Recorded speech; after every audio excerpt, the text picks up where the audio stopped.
교수님 일단 민주당은 전략적으로 검사와 감사원장의 탄핵 소추하는 유예를 했습니다. 이제 이게 아니다. 진짜 대통령이다. 예. 윤석열 대통령 탄핵으로 이제 바로 본캐로 바로 들어갔습니다. 근데 이렇게 되면 교수님 말씀대로 가장 유리해지는 사람은 이재명 대표입니다. 그렇죠. 이재명을 살린 게 지금 윤석열이에요.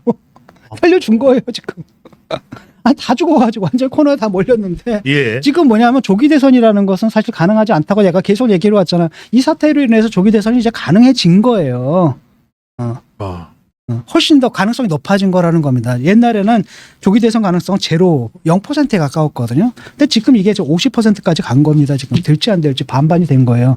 그래서 저는 이게 어디서 결정될 거냐고 보냐면은 내가 볼 때는 국민의힘에서 탄핵까지 찬성할 것 같지는 않아요. 분위기가. 아하. 거기까지는 못 갈 것 같아요. 예. 내가 볼 때는. 라고 한다면은 뭐가 돼야 되냐? 국민의 힘이 필요한 겁니다. 국민의힘들이 쉽게 말하면 국민들이 막 들고 일어나가지고 막 분노를 표출하고 이렇게 되면은 당도 움직일 수밖에 없거든요. 예. 당도 움직일 수밖에 없어요. 그랬는데 그래서 저는 이제 이걸 결정하는 건 이제 광장의 정치로 넘어갔다고 봐요.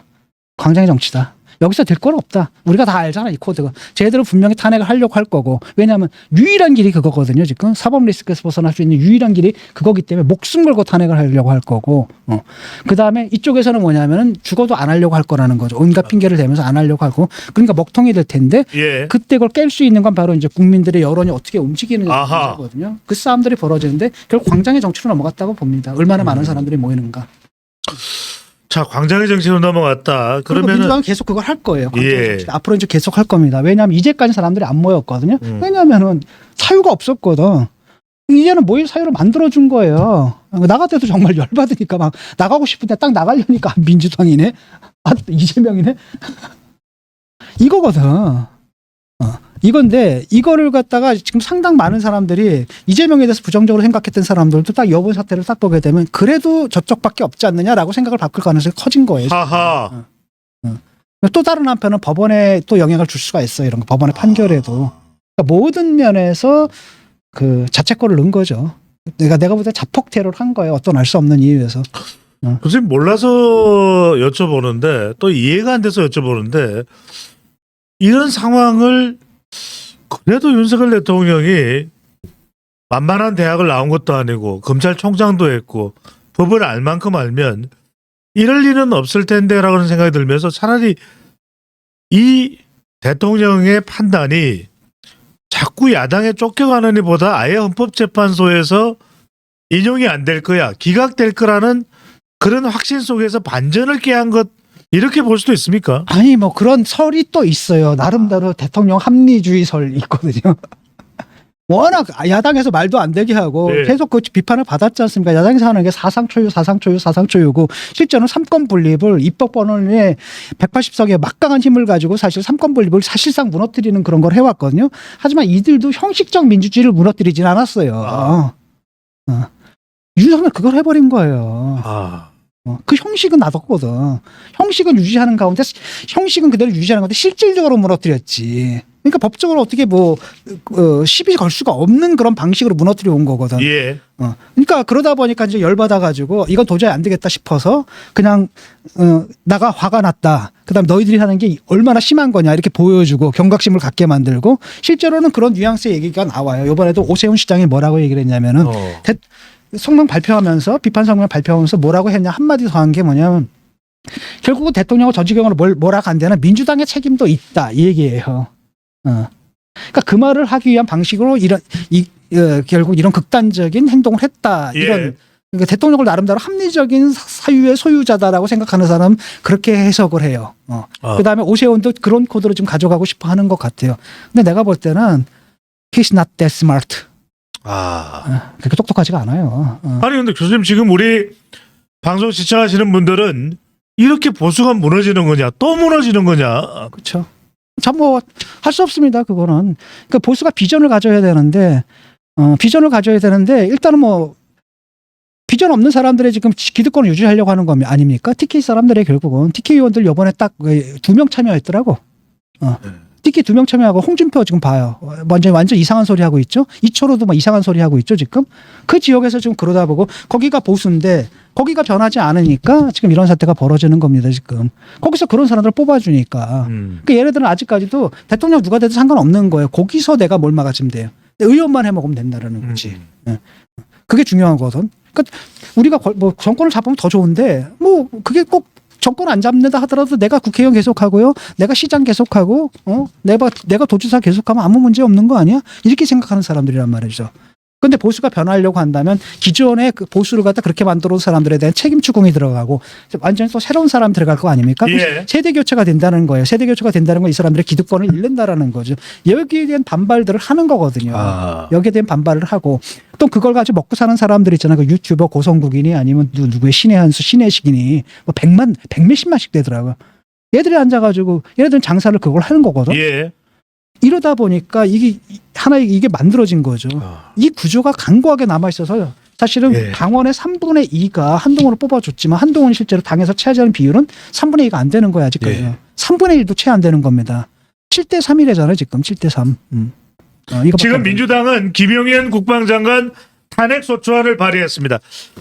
교수님, 그럼에도 불구하고 윤석열 대통령이 좀 못마땅하다고 해서 그래도 대안이 이재명은 아니지 않느냐, 이런 목소리도 계속 또 나옵니다. 자, 이 상황에 대한 이 목소리의 이유 뭐 너무나 분명할 것 같긴 합니다만은 이재명은 아니지 않냐 하는 목소리, 또는 지금 이 상황에서 한동훈 대표는 김경수 전 지사도 지금 기우간다는 이야기가 나옵니다. 한동훈 대표가 전세 역전을 위해서 뭘 할 수 있을까요, 교수님? 글쎄요. 저도 이런 상황 이런 상황에 처해 본 게 처음이라서 저도 잘 모르겠고 한동훈 대표도 굉장히 깝깝할 겁니다. 그래서 앞으로 저는 어떤 방식인지 잘 모르겠지만은 일단 가장 좋은 방법은 당을 자기의 뜻대로 끌고 가는 거고 예. 당 안에서 자기의 지도력을 관철시켜내야 되거든요. 아까 세 가지 요구 조건 얘기했잖아요. 하나, 두 개까지 됐습니다. 마지막 세 개가 출당이거든요. 그러니까 탈당. 일단은 여기까지 관철시켜내서 일단 당에 자신의 그 지도력이 관철될 수 있게끔 만드는 게 과제예요. 이번에도 드러났잖아요. 이번에도 분명히 역할이 빛났어요. 역할이 빛났지만 그럼에도 불구하고 한계가 있었던 게 대부분의 의원들은 안 들어오고 분위기 살피고 있었다는 거죠. 기회주의적으로 행동했다라는 거거든요. 그걸 갖다 깨고 들어가야 되는 겁니다. 어떻게 보면 사실 한동훈 대표한테 굉장히 좋은 기회이기도 한데 예. 또 다른 한편으로는 위기이기도 하고, 위기라는 점은 뭐냐면은 대통령의 위기는 곧 여당의 위기예요. 아무리 대통령과 선을 긋는다 하도 기본적으로 여당 대표 또는 여당 후보가 타격을 받을 수밖에 없는 그 구조가 있기 때문에 일단 그건 위기다라는 거죠. 하지만 다른 한편으로는 뭐가 있냐면은 일단은 친윤 세력들이 이제 할 말을 많이 잃었겠죠. 국민들이 화가 났거든. 그래서 당내에서 자기의 이제 지도권을 갖다가 확보하는 데는 어느 정도 도움이 될 겁니다. 그런데 이번에 탄핵 문제 있잖아요. 예. 탄핵 문제에서 내가 볼 때는 승부를 딱 걸 수 있는 형편이 좀 아닌 거거든요. 자기 세력이 딱 있고, 왜냐하면 딱 끌고 나가려면 분당을 결심을 해야 되잖아요. 분당을 결심하면 분당을 끌고 나갔을 때 뭐가 돼야 되냐면 최소한 뭐가 돼야 되냐면 교섭단체 정도는 돼야 돼요. 아하. 교섭단체. 사실 교섭단체가 돼도 쉽지 않다라는 게 지난번에 경험상 알 수 있잖아요. 예. 그런데 이번에 딱 나갈 때 이번에 18명인데 그중에 또 상당수는 뭐예요? 비례예요. 이러다 보니까 사실 분당을 결행할 수 있을 정도의 역량이 지금 없는 상태거든요. 그런 상태 속에서 결국은 뭐가 되냐면은 내가 볼 때는 탄핵 찬성까지는 가기 힘들지 않을까. 라고 하면 다 그냥 바로 뭘 얻어맞습니까? 이제 민주당부터 야당들로부터 계속 공격을 받을 겁니다. 그 험로를 어떻게 헤쳐나가느냐. 그 험로를 헤쳐나가면서 어떻게 당에서 자기 지도력을 관철하고 당의 이제 완전히 달라진 모습, 대통령과 어느 정도 선을 긋고 달라진 모습을 보이느냐. 예. 거기 지도력에 그 지도력에 달려 있다고 봅니다. 슈퍼챗 보내주신 오메이님 감사드리고요. 지금 게시판이 들끓고 있습니다. 어떻게 해야 되나? 지금 앞날이 깜깜하다.